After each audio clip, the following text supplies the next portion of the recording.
Can we start?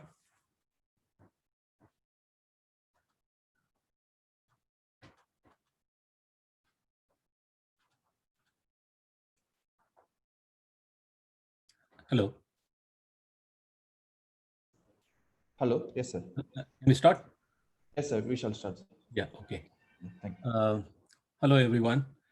Very good morning from here. I think good afternoon for you all, because we are in a time difference of 5.5 hours now. 6:30 for me. So my name is Nakeeran Kaliyaperumal. You guys might have already seen the intro video about this internship and what likely we are going to look into this particular internship and what we are going to learn and what the kind of outcome and that could be useful for your current studies and also the future, whatever you want to do, whether you want to get into some industrial job or whether you want to go for higher studies or something like that. So the topic here is fiber optics and its applications. So we are going to look into basically the light, which is the signal, which all of us know that it is something like from the beginning, most of the living beings, like something like 99.99%, we have our eyes to look into things. So we like it or not, from the beginning, we have the information being given to us through the light. And the light, it has to have a source. So the light has to come from somewhere, and that source send the signal, that is the light signal, to be propagated into the medium. Like it can be vacuum, or it could be the air, or it could be the glass, or whichever is transparent for that particular light, the light can get transmitted. And then after that, we need to have something called a detector, like our eyes. The eyes receives the light, then we see what is there in front of us. So there are three important things in the whole system. Okay, so we call that as a light source, and the medium the light is propagating, and then the detector, that is our eyes or camera, or it could be some other devices. We will see that what kind of devices can see the light, or we call that as it can detect the light. Okay, so detect means just to get some information or the knowledge out of that, we call that as a detection. Okay, so to start with, we are going to see that the light, I call that as the god of information and intelligence. As I said, we need to have a source, then only the light start up. Okay, I mean, even if you have read uh, the paradise, the 7 days, the first day, the God has said there has to be light. Okay, so the light, for us, the light comes from the sun. So the sun becomes our main information of all the sources and the knowledge and everything. Even we came from sun. So the whole solar system, everything, to start with, it was a very big nebula, and then it has exploded, and then it has thrown out the pieces of all the planets and the moons, the natural satellites. Everything came out of the sun. So still, the sun being at the center of the solar system, and all the other planets are revolving around that, the sun is the source for everything is happening. And not only the energy, and also the materialistic, the position and the location and everything made us to be separated at the exact location, so that there could be atmosphere and water and the right temperature and the resources that can have life. And then we are actually enjoying everything out of the sun. So we start with the sun, and that sun, as I said, the first detector we have is the eyes. So every living being, most of us, most of the living species have the eyes. They can see that, and that can be called as a vision. Okay, to start with. And the other thing about the general optical system and the sensing is, so just to think about it. So we have the Earth, which is spinning on the axis, which is tilted a bit, 22.5 degrees. And also it is away from the sun, and it is going on an elliptical orbit around the sun, and at the same time it is spinning. So we are on the Earth, on the planet Earth. So what we looked into, to begin with, to start with, we have no idea that, we are rotating around revolving around the sun, and we are spinning. So we are going to see the day and night. We have no clue. The humans thought that the sun is actually rotating the earth, and that is why we are seeing the light is coming and then going off. So the sun, we call that the sun is rising, the sun is setting, but really, it is just the so-called the old version. We are still using that, but actually the sun mostly stay there and it is spinning, and actually the earth is the one. The other planets are revolving around the the the sun, and by itself the earth is spinning. So that is actually the ice, the all the species ice which is seeing the day and night. Actually the detector is actually spinning. So with respect to the reference of the source light, the detector is moving. So in the morning we just see a rise time, that is our sun is rising up, we call that as. So the light is the night time, there is no light, and then slowly the day comes up and slowly we see the brightness. And when the sun is fully up, we call that the sun is fully up. Actually, we are in the full daytime. We have a full day time. And then again in the evening, the sun is setting. Actually, the earth is spinning and we are seeing the darkness slowly. And the next day, the next night, that day night is starting. Okay. So if you see that as a very large time scale, on the y-axis as the intensity and the x-axis as the time, then we see that there is a night and the day starts, there is a day, full day, and then the day goes off and then night. So if you see that, we are seeing that it is actually like a pulse. Okay, so the information is being sent by the sun as if the detector is rotating. We are seeing that as a square pulse that is happening for a very long time. Okay, so the information maybe looks like, okay, I am having a day and a night and it is repeating what is there. It looks like there is no further information in that, but still we could see that there is a signal of no light and the presence of the light. And obviously the presence of the light is not jumping from no light to light. There is a transition of the rise time, that is slowly the intensity is increasing and reaches the maximum, and slowly the intensity is decreasing and reaches the minimum, the nighttime light, whatever which comes from the sun. Okay, so this itself, we can see that the light is giving us our information about there can be signal which can look like a square pulse having a rise time, fall time, and everything. So all the things what we are seeing, everything is already an optical system and also sensing. What is sensing? Like let's say we are having a longer day or a shorter day for a given year, then that means we are in the apogee or POG, that is the shortest distance from the sun or the longest distance from the sun. That makes it, the spinning is tilted and the spinning, you see the top portion and this area is seeing the sun most of the daytime, and then the other side is mostly night. Okay, so the daytime in the other side will be shorter and the night in this side will be shorter.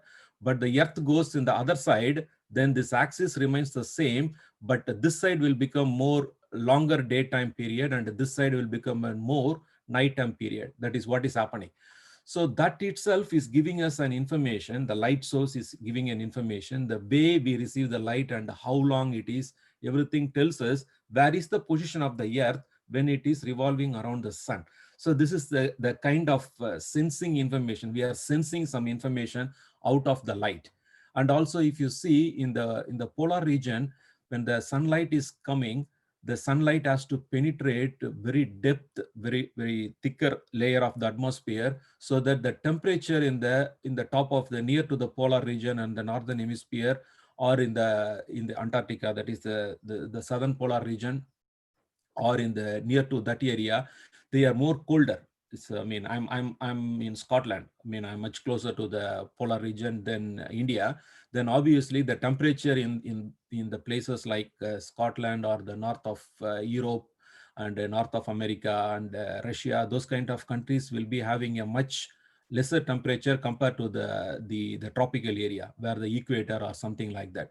What is happening? The light which is propagating from the sun has to penetrate the atmosphere. The atmosphere has different layer of the thickness and the constituents and the thickness and everything. So when the light travels, there is a big attenuation, and with the kind of constituents, different wavelength of the light is getting absorbed or scattered or reflected. Lot of process is going on. So all this process, actually it is sensed by the light, and once we receive and we just measure the temperature, or by the look of it, I can just say that today is so cloudy or foggy or something like that. Actually, I'm sensing something. What I'm sensing, the light which is coming to my eyes, by the look of it, I'm just sensing. So that is a kind of sensor. So basically, whatever we do with the light, I mean, naturally, what is happening by the look of it, by the measurement of lot of things, what we are doing, most of the things already we are into the optical system and sensing. But I mean, naturally, as they are happening, we don't actually feel that. So we don't really see that, okay, there is a system which is a source system which is sending the light, and there is a transmission medium that is, I mean, all the way from the sun to the earth, and then the atmosphere, everything become a transmission medium. And finally, there is a detector, which is our eyes. This is a lot of things going on. We call that in general as a optical system and sensing. Okay. Now, we can see that the natural sources are there, and slowly with the first invention done by Edison, we had the bulb. Okay, so the light, the fire is another thing, but naturally fire is there, and we started finding some fuel or the firewood or something like that, or the oil to burn the fire or something like that. Then the light become lot of light sources. Okay, slowly from the sun natural light, we have the other light made from the fire and everything. And slowly we started not only the natural oil, we started making some chemical reactions and making some other fuel, natural artificial ones, and we started making fire out of it. And then slowly the light coming from the electricity, that when you send it the electricity through the bulb can glow. So we call that as a lamp. Okay, the lamp word comes from the fire lamp is slowly become an electrical lamp, and it become a bulb because it is put inside the capsule or a glass container, and we take the air out of it so that the filament can glow, which we will see that as a light. Okay, slowly from that source, all the sources what we have seen, they are incoherent in the sense, the light particles, we call that as photons. The photons coming out of all those sources, they are on their own. Everything is like with humans, we are all different. Okay, we think differently, we walk differently, we do things differently, we look differently, like that. The photons on their own, they have the property, like they have its own intensity, that is the amount of energy content in the photon. And each photon will have its nu, that is the frequency which is attached with the energy. So the h nu, h is the Planck's constant, the nu is the frequency. If we multiply both, we get the amount of energy with the photon.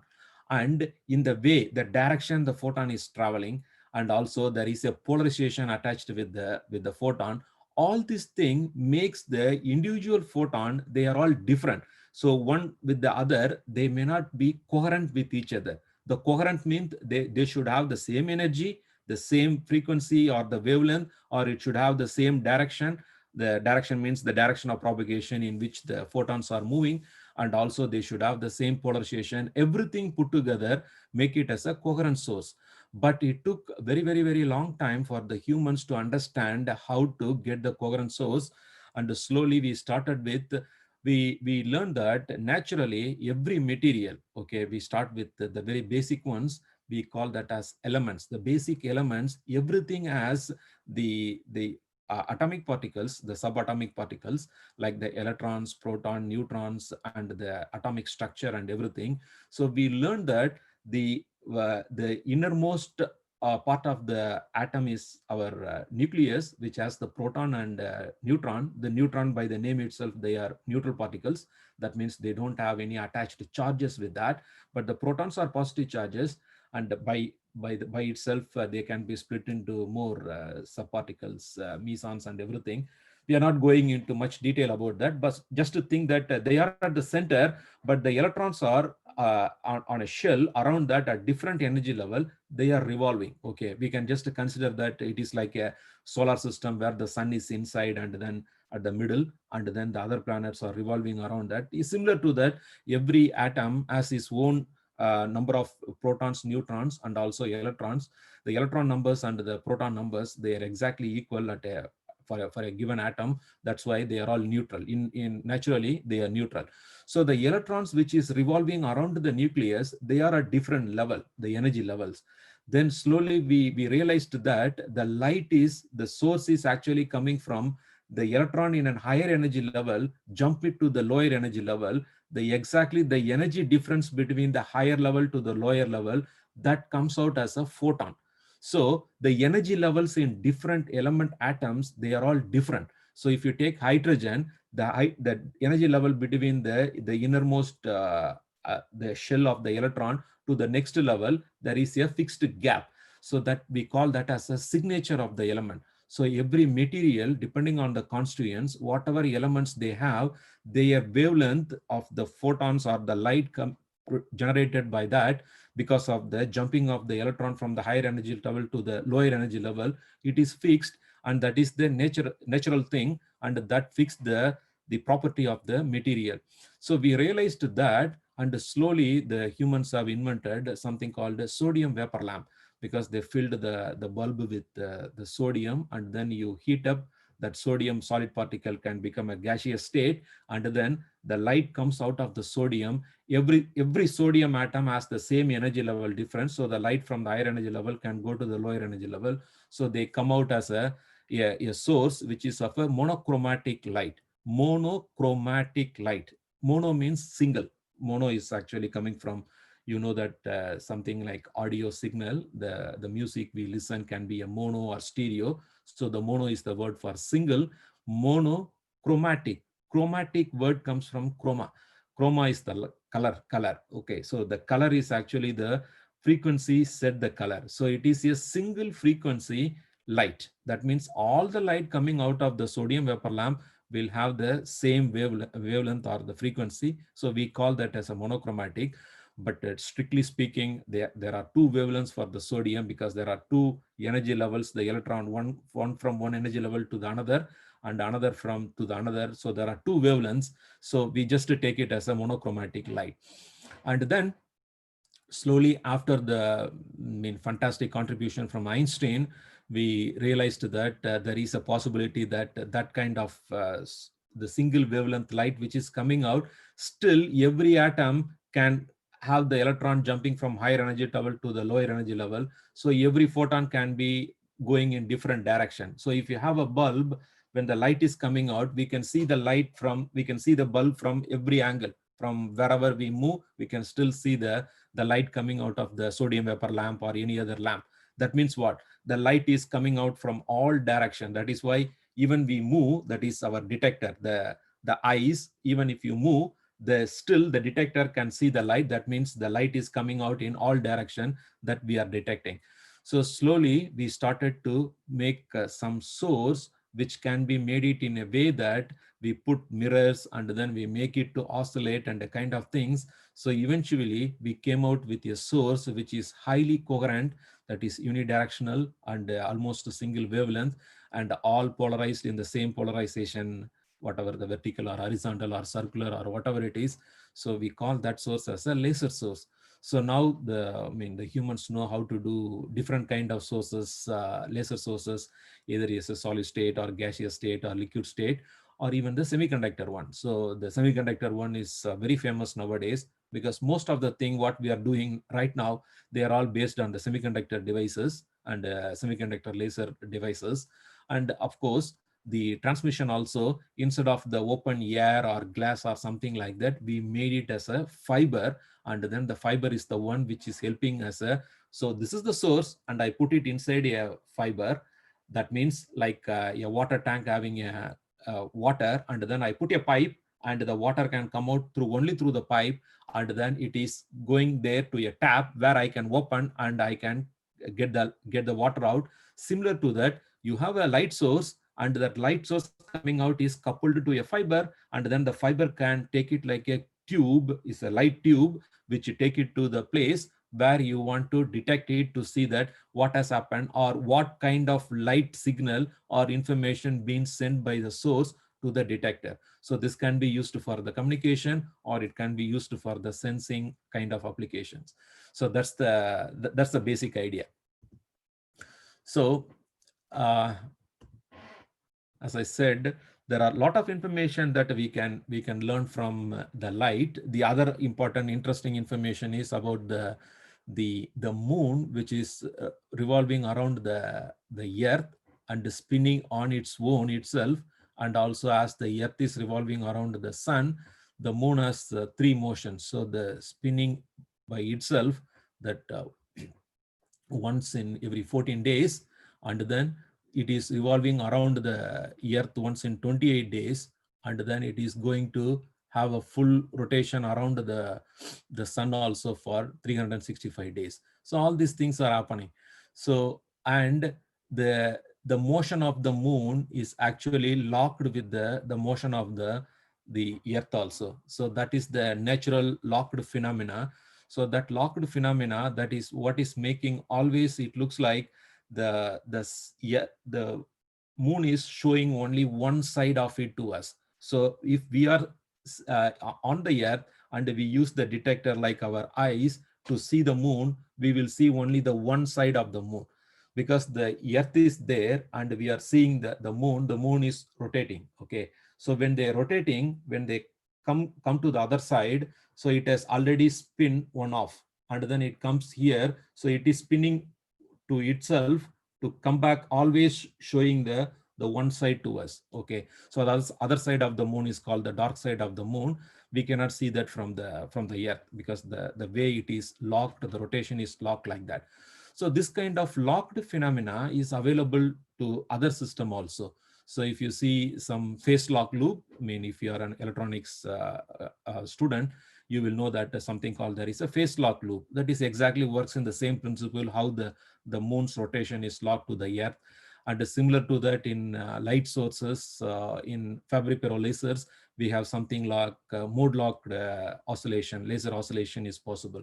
So a lot of phenomena, the natural phenomena will tell us how lot of other things can happen similar to that. And also the way the light source coming from actually there is no source from the moon. The light from the sun is falling on the moon, and that will scatter the light, and we are seeing that as a moonlight. Okay, so that is a passive light coming from the moon, and that is actually by the way it is rotating and the location of it and everything, the intensity can be slowly increasing. Like there is a new moon day, and slowly we reach the full moon day, and again the light in the moon is slowly decreasing, and finally after another 14 days, 28 days, we will see that there is a new moon day. So it goes like that.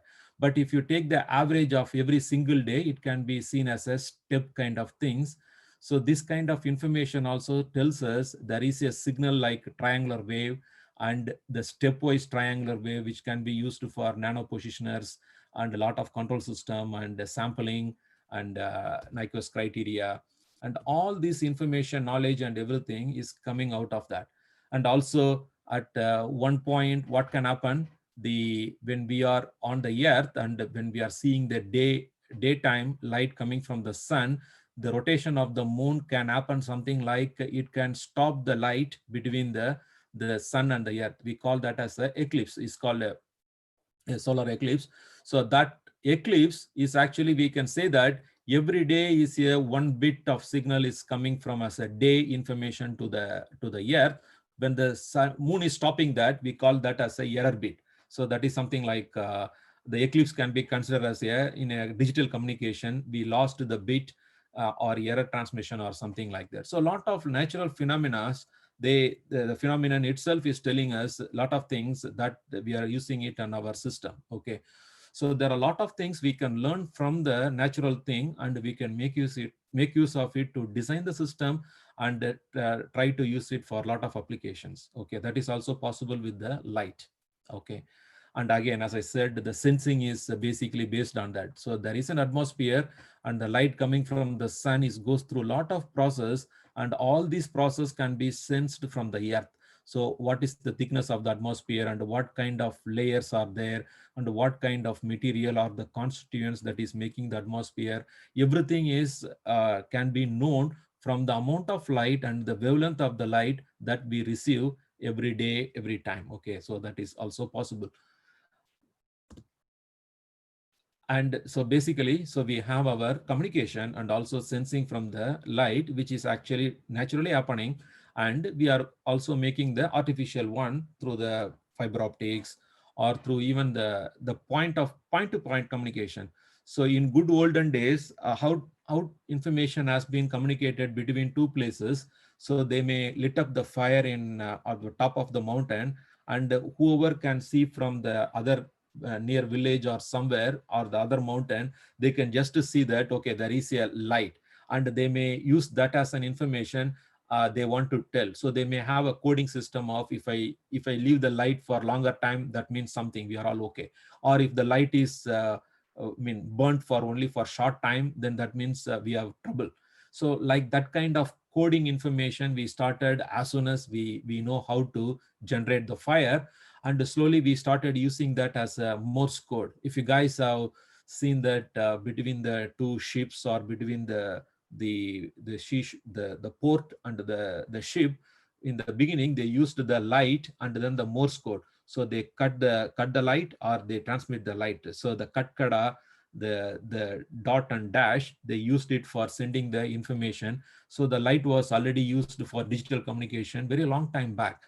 So that was actually through the air. So we call that as a point of vision communication. So whatever I could see, all those places from anywhere, there can be information through the light can be transmitted.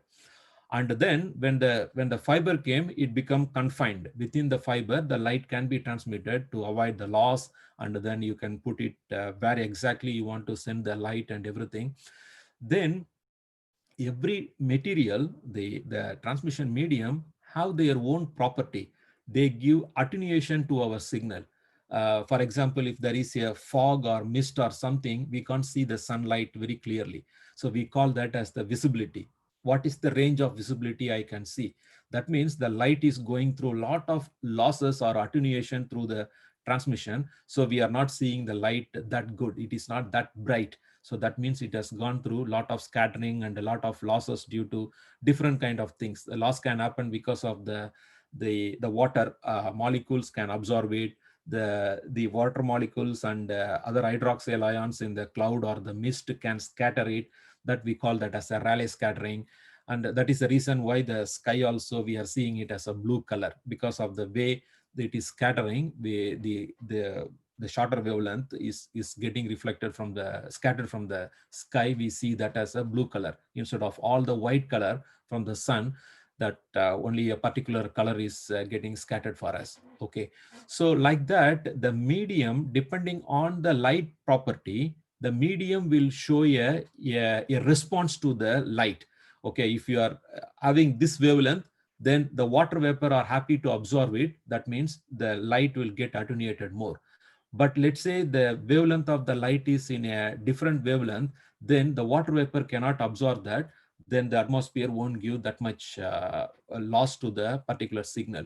So depending on that is why when you see the in different times, when the humidity varies, the amount of light we receive may have different amount of ultraviolet radiation.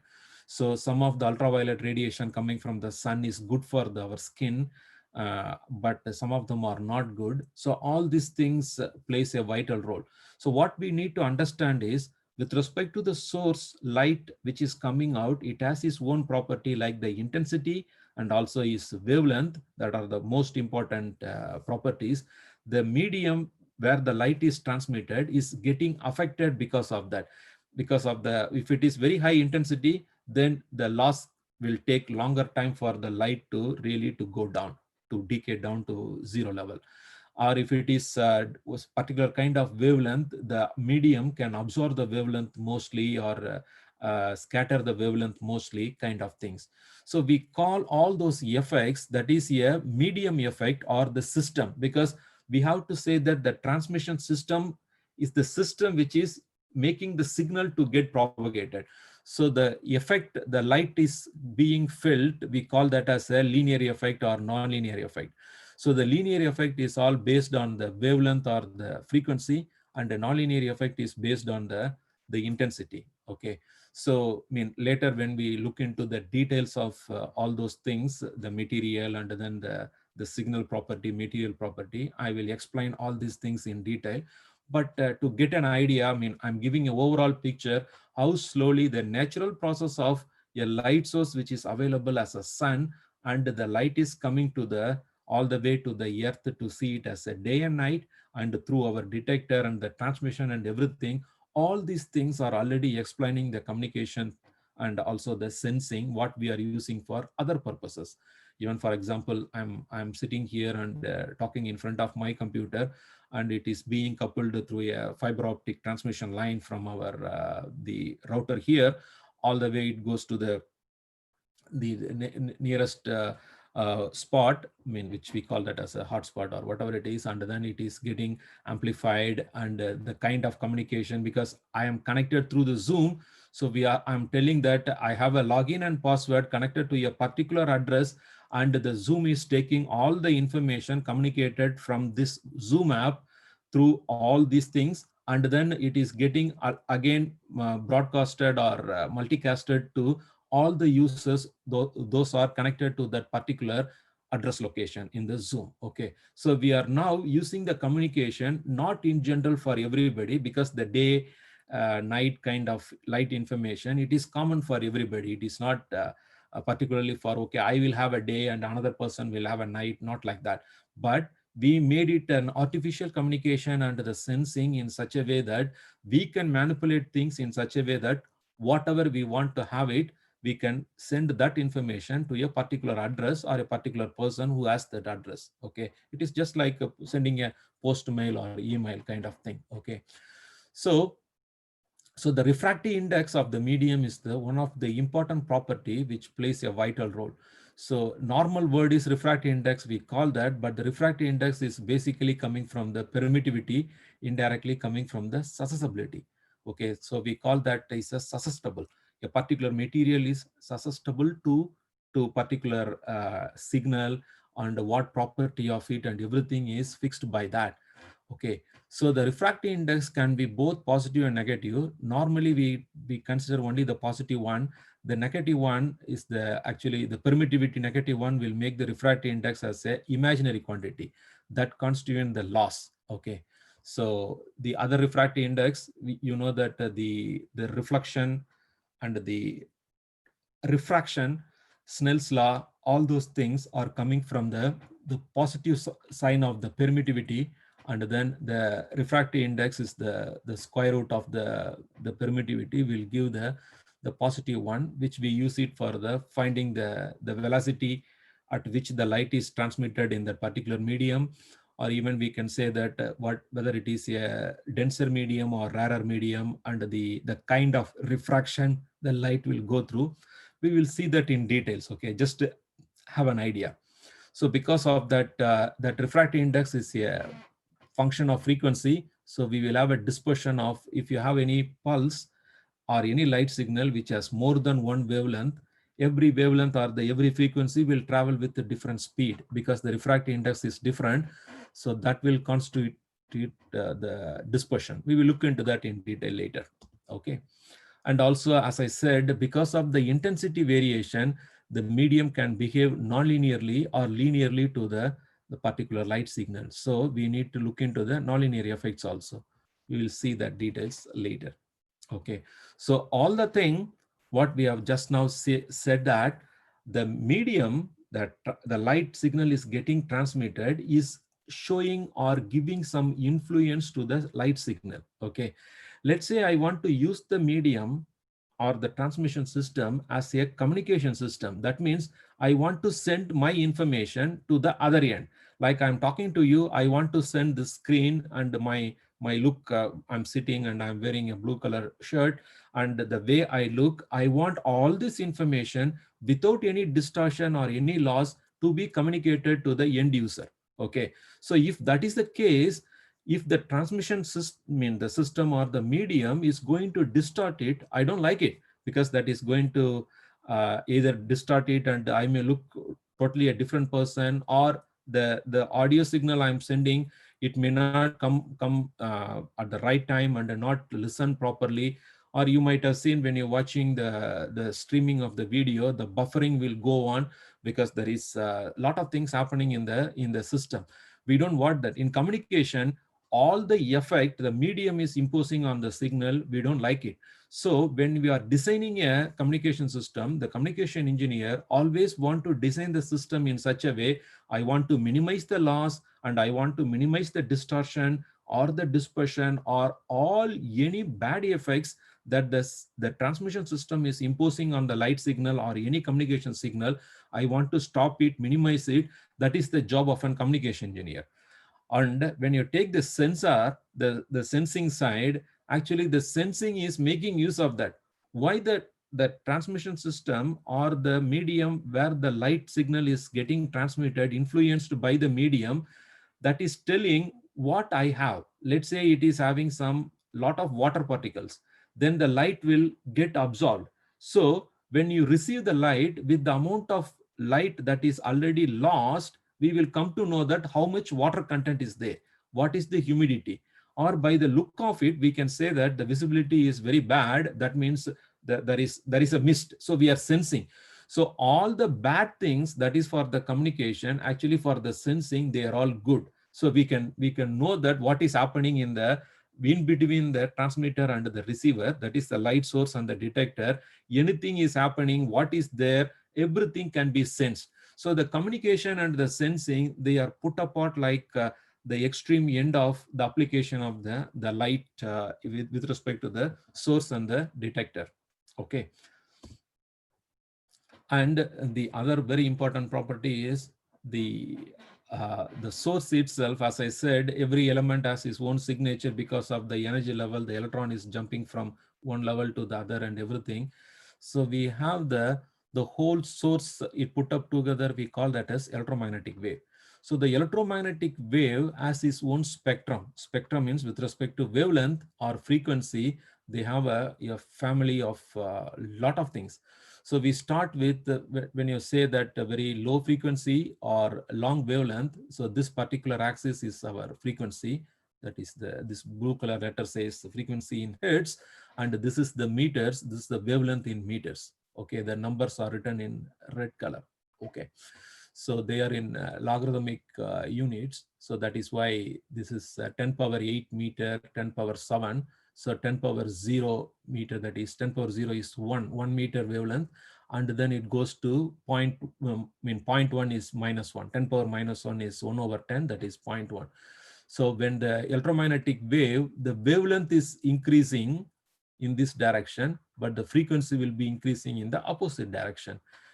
Because of this, we call the electromagnetic signal with the different names. When you go up to the starting few hertz, like our power signal, okay, the energy source, electrical power energy source we have as a signal of AC signal of 50 hertz. So those kind of electric waves in the lower frequency or longer wavelength. Okay, once we go hit somewhere in the millions, we starts with the kilohertz. Okay, we know that the kilohertz, megahertz, everything, we are going to use it for radio and TV communication kind of things. We call that as a radio waves. Radio means the radio communication, remote communication. In short, we call that as a radio waves. So those radio waves, the sources are coming from the antennas.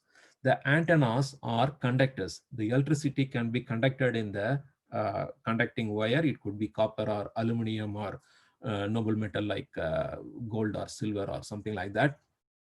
They have the valence band. The valence band of any atom is the mostly populated electron band is called the valence band. Okay, at a normal temperature, room temperature, most of the electrons in a particular atom will be crowded in a particular band.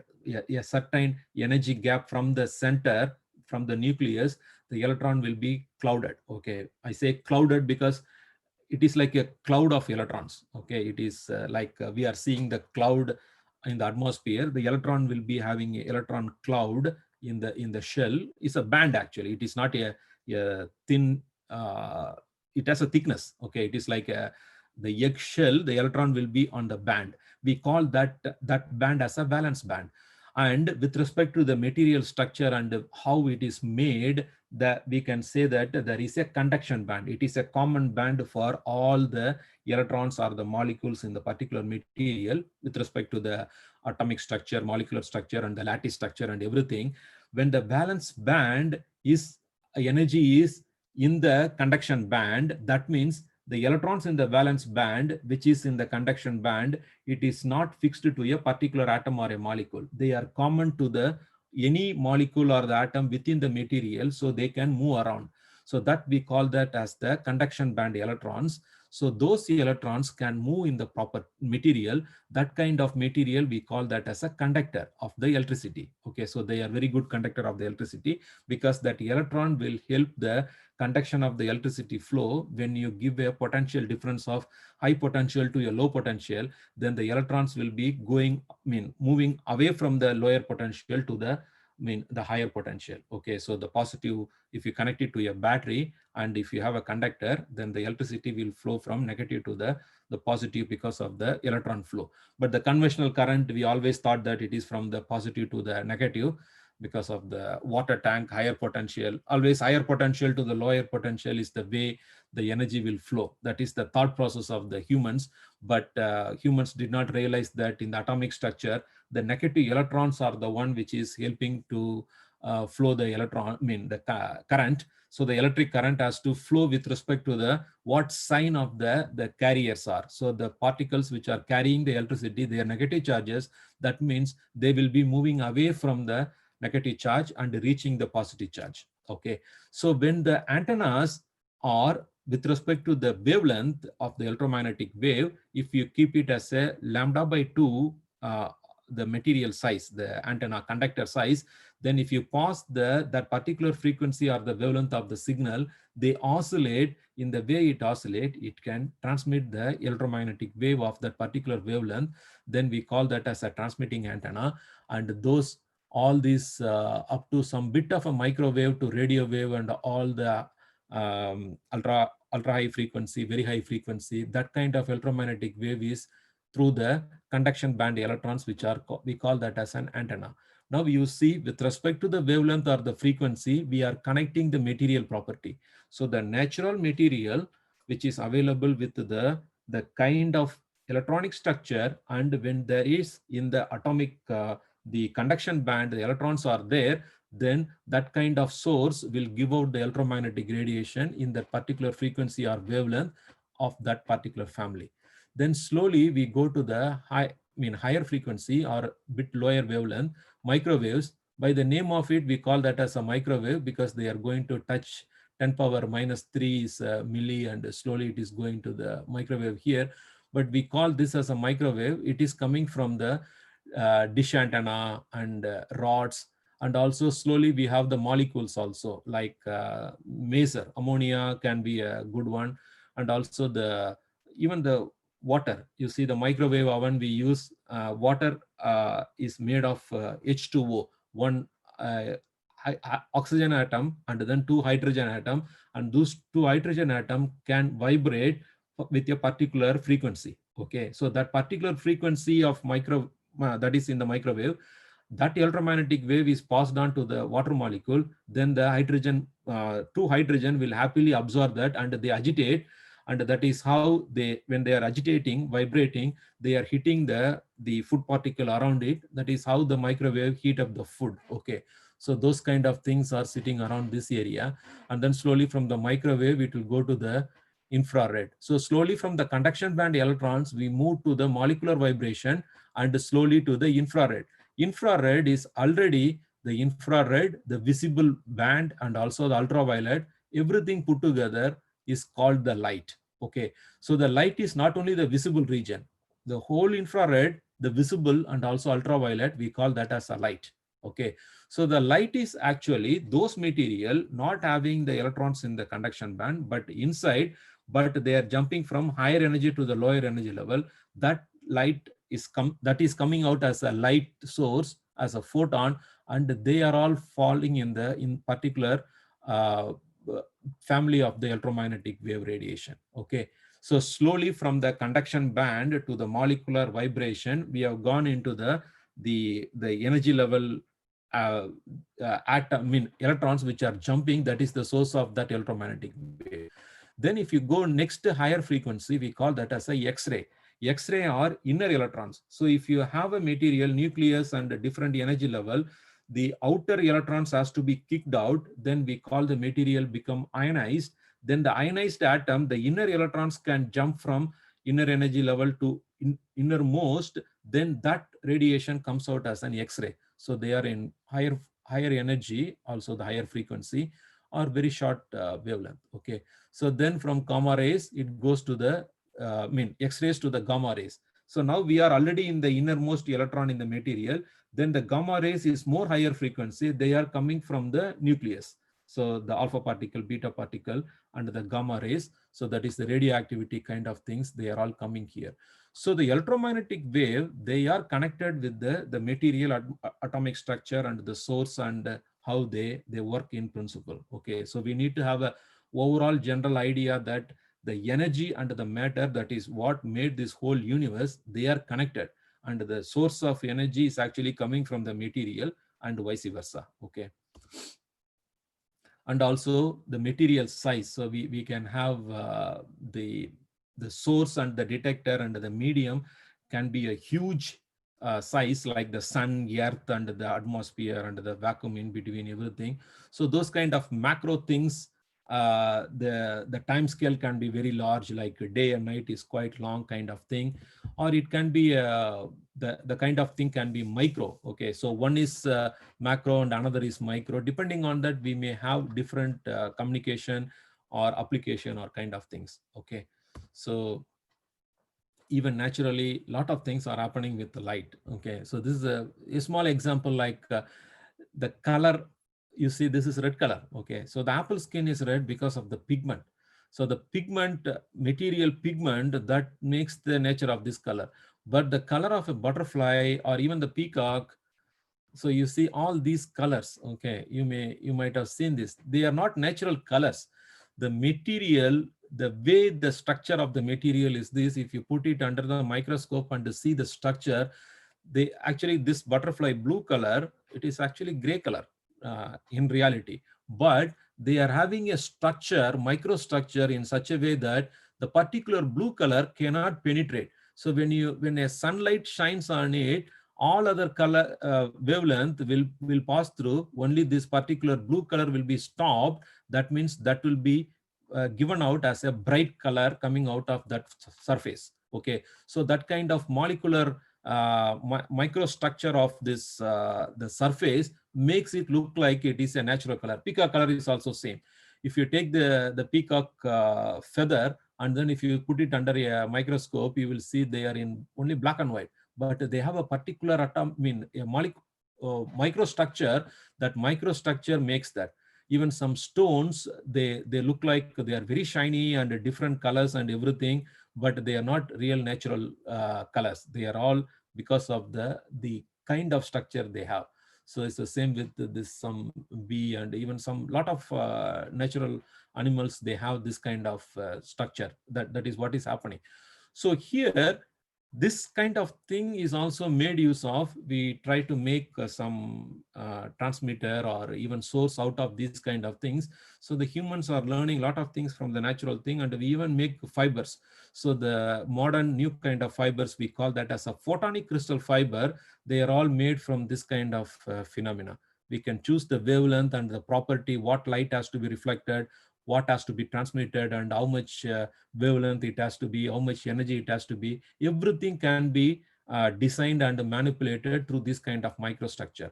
So those kind of fibers are called microstructured fibers, and we are using it for both communication and sensing and a lot other applications as well.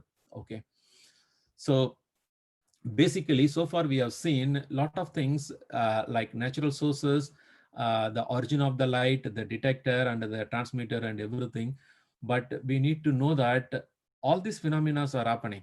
But to understand it better, we need to know how things are working. If we want to know how things are working, then we need to know the working principle and we need to know how to model them as a mathematical equation, and then only we can understand how to even design something out of it, or to see that I get a result, I don't know what making this result. So we need to know what parameter or the what term in the equation, the model equation is doing that. Everything comes from the model.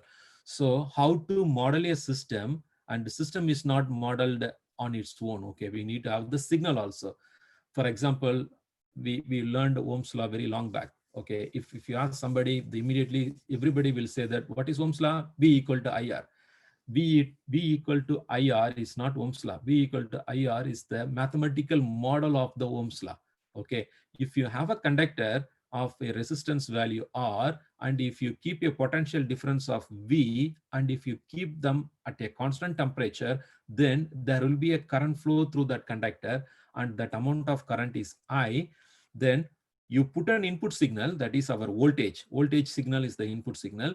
Then the material property is R, that is the resistance of the material, and then the current is flowing as a I, that is the output signal, that is the response of the whole system. So it is a simple conductor, or you can call that as a simple resistor system. Even though it is simple, we need to know a mathematical model, which is V equal to IR. To start with, actually, Ohm's, what he stated was, the current flowing through the conductor at a constant temperature is directly proportional to the difference of the electrical potential at the two ends. That is what he postulated, and then that become a law. Okay, because the measured quantity from the R value, that the constant of proportionality V equal to IR works very well. So that is the correct mathematical model at constant temperature. Only in the linear limit, V equal to IR is a linear equation, is a system and a signal model. Okay, it's a mathematical model. Only when you know that, you don't need to go to the lab and do the experiment and know what amount of potential I need to give to a load of R resistance. If I want to have the current rating this much, you don't need to do the experiment all the time. If you want to design something, you can do it using the model. You can understand what is happening. All these things can be done only with the model itself. Even if some problem happens with the system or the signal, then using the model, we can try to see that what we can be done, that could be done to the system or the signal, so that I can fix the problem. So the engineer job is to either design a system or solving a problem for the signal and the system. So we need to always think from that point of view. So if you know how to model a system, then you have the mathematical equation. If that is a correct representation of the signal and the system, that is very good, fantastic. Then I need to know that, okay, this is the model, and I know this much signal is given to that, then how the system is going to respond and what should be the output, and everything can be understood from the model. Then finally, we can optimize it or design it in the way it has to work and everything. Once you derive the useful information or the parameters and the design values, everything from the model, then that can be used for fabricating the system, or even to solve the problem in the system and everything. So as an engineer, you have to always think from that point of view. I need to know how the things are working with respect to the signal and system. Then once I know how it is working, how I can make it as a mathematical model, that can help me to do lot of things with that, even to understand the signal and system, and also what are all the application I can make use of it, or I can fine tune it, or even I know whether it is working in the very optimized range, or it is in the verge of not going to be working, or is going to be totally broken or something like that. So with respect to the signal and system under the model, we can understand a lot of things. So always we have to think from, if I want to study or learn something, I need to know about the working principle and the mathematical model, and then all the applications and the knowledge I can derive from that. That makes the engineers to work better on that. Okay, so that is why the modeling is very important, and try to understand the model is also very important. That is the main idea of our internship. So I will be taking you go through this fiber optics, the transmission and the communication and everything, slowly from the point of how naturally the light source and everything made us to go to understand that there is a possibility you can make a light source, and there can be a detector, and there can be a communication channel which could be one of them is the optical fiber. We are taking it as an example of that, and we are going to understand how to model the whole system, the transmission system, and how it is going to work. So to do that, we start with the Maxwell's equation. Maxwell's equation is the father of the electromagnetic wave theory. All the electromagnetic wave radiation is basically done under the Maxwell's equation. There are four of them. I'm not going to the details of that. I will just say the names of it because we are going to run out of the time. But I mean, actually the internship idea is slowly we will see the system, that is the transmitter, and then the communication transmission system, and then the detector. And the Maxwell's equation is the one which is helping the transmission. So from the Maxwell's equation, we have to model what is the equation that is governing the light which is propagated within the fiber. Okay, so the first law in the Maxwell's equation is the Gauss law.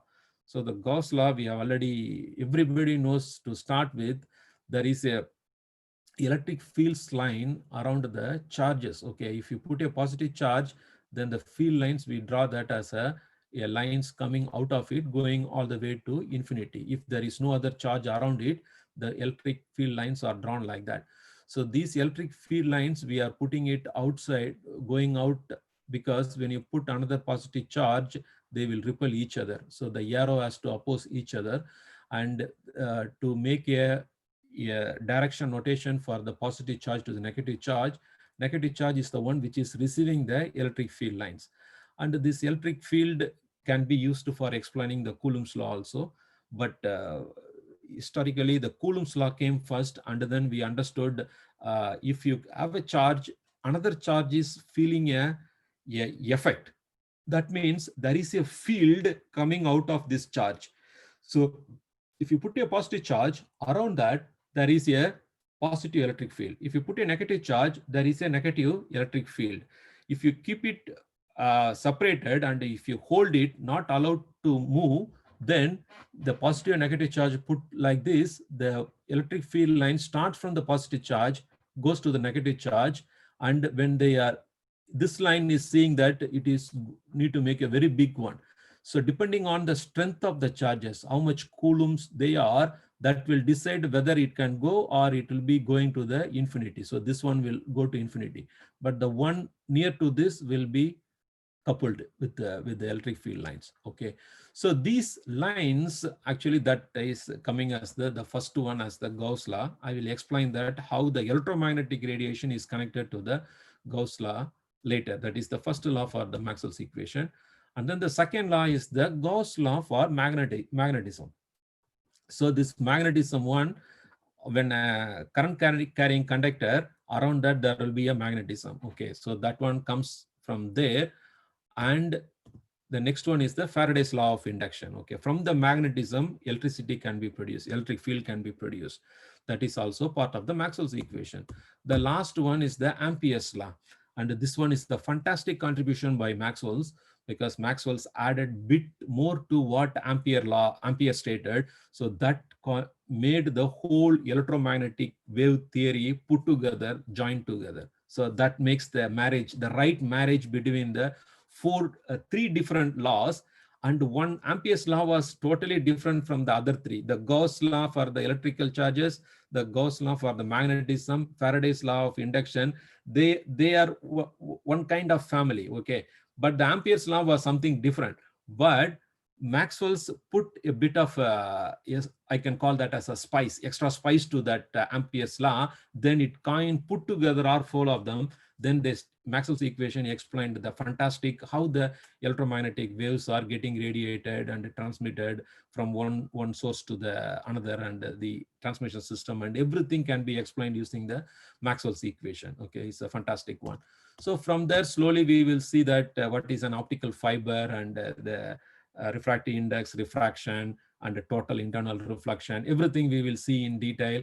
And this Maxwell's equation, four of them for an optical fiber, can be used for deriving the wave propagation equation. And slowly, with a lot of approximation and correct thing, we can go to a system model equation. We call that as a nonlinear Schrodinger equation.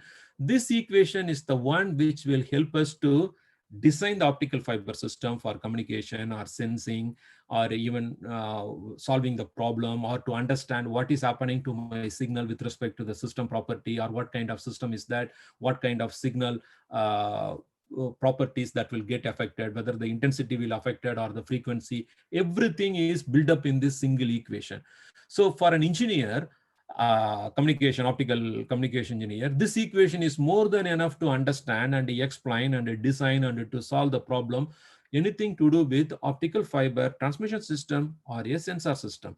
So the application and to design new system, or to solve the problem with the system, or to understand what is happening to my signal, that is the light that is propagating inside the optical fiber system, everything can be explained with that. So this particular equation, we are going to see how this is coming all the way from the, not too much mathematics for that, because engineers, we don't need to care about the hardcore mathematics, but the applied mathematics, which is more useful for designing, solving problem, or to understand how things work. We will look into that point of view, so that this is an example for you guys. When you try to learn some other system also, as I said, Ohm's law, V equal to IR, and how that works and everything. Like that, for everything, we will have an equation. So the potential across a capacitor, the V potential across the capacitor is given by 1 over C integral I dt. How that equation has come up. Why the equation is an integral equation. If you see an inductor equation, it says that the potential across the inductor is given by the inductance value L multiplied by the differentiation of the current with respect to time, di by dt. Why it is a differential equation? Why the mathematical model comes with an integral equation, or a differential equation, or a matrix equation, or even a linear equation, just like V equal to IR. These are all very important. And also we need to know how to model the system, because engineer's job is not just to go there and connect things and say, this is working. No, we need to know how it is working and how it can be optimized, how we can get the best out of it. If it goes into trouble, how to solve the problem. So we have to think from all those point of view. So engineering study is that part. Okay, that makes the difference from the science or the pure mathematics study. So we are making the application coming from the science and also the mathematics, the applied one, how to design and solve problems. That is the engineer's job. So engineers has to think from that point of view. Even when you are doing a coding, programming and everything, nowadays everything can be automated and it can be programmed, everything. We have to see from that angle as well.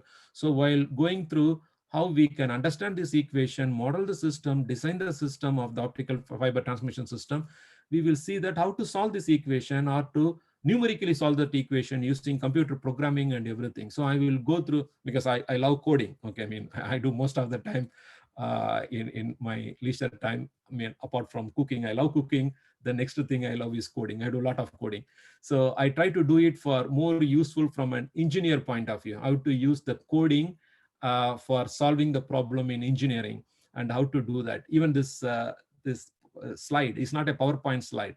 It is done through a coding. Okay, so I use even the video. If you have watched the video I made for the introduction of the internship, that is totally from a text to all the way to the video. Okay, I have not given the audio. It is all the coding I have done. Automatically the frame has been built up using a LaTeX, and then the frame movement from one frame to the other, and the timing and the audio. I wrote the dialogues, the voice dialogues, and that has been system converted that into voice, and calculate the timing of the voice and change it to the frame from one frame to the other. And that is the video you guys have looked into. So most of my lectures, I prepare like that. I do a lot of coding, and I make it more automated and get it more better. So get the best out of it.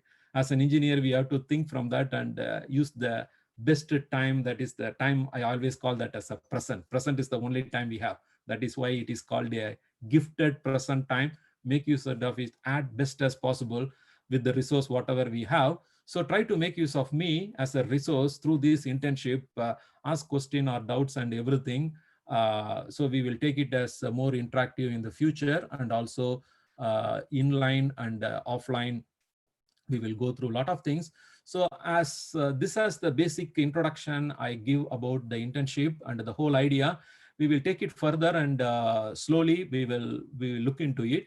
from an engineer point of view, and from the more towards like because I mean basically I'm an electronics and communication engineer, and I started coding even during my school days, because because all my education is back from India, because I come from Kadalur Pondicherry area in Tamil Nadu, and then I did my undergraduate in CIT Coimbatore, and my master's and PhD from Anna University. Okay, during all the time, even the 11th standard and the 12th standard, I did not do biology. I did computing science. So I started with my basic language programming, then Fortran. Slowly, I went to a lot of assembly language programming for the microprocessor and the microcontroller. And then slowly I learned everything. I mean, you name it. I mean, COBOL, Pascal, and then C double plus, Java, I mean, now Python, everything I learned, and I'm enjoying and making use of it. The best to do the optics thing, okay, because my master's is lasers and electro-optical engineering, and my PhD from the starting is in the fiber optics, and slowly from the communication, I do the sensor application and everything. And I am in the field, and I'm more towards the nonlinear fiber optics, because I do both the linear and the nonlinear. And we will see all these things, and I will try to give most of my experience and the knowledge through this internship for you guys to take it further for your engineering studies, and for the job further after your graduation as an undergraduate degree holder engineer, professional engineer, or you want to go for some higher degree program like PG or PhD or whatever it is. So it depends on how much knowledge you want to gain, and how much research and things you want to do with that. Okay, with that, I stop my talk. So if you have any questions or anything, you can ask for it. Okay, thank you for your attention.